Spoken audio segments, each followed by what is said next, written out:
সোমবার রাতে রাজধানীর খিলগাঁওয়ের জুরপুকুর পাড় থেকে মশাল মিছিল বের করেন জাতীয় নাগরিক পার্টির নেতারা।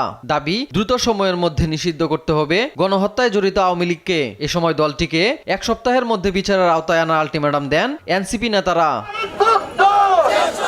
এর আগে সংক্ষিপ্ত সমাবেশে দলটির নেতা বলেন, অন্তর্বর্তী সরকার আওয়ামী লীগের বিচারও নিষিদ্ধ করতে না পারলে উপদেষ্টা পরিষদ থেকে উপদেষ্টাদের পদত্যাগ করতে হবে। সেই হানাদার আওয়ামী লীগকে আবার নিষিদ্ধের দাবিতে আমাদেরকে মাঠে নামতে বাধ্য হয়েছি আমরা। এটা আমাদের জন্য লজ্জাজনক, এটা আমাদের জন্য অনেক কষ্টের।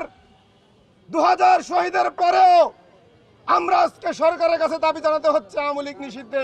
নির্বাহী আদেশ, বিচারিক প্রক্রিয়া কিংবা রাজনৈতিক ঐক্যমতের ভিত্তিতে সাংবিধানিকভাবে আওয়ামী লীগকে নিষিদ্ধ করতে না পারলে গণভোটের মাধ্যমে নিষিদ্ধের দাবি তোলেন তারা।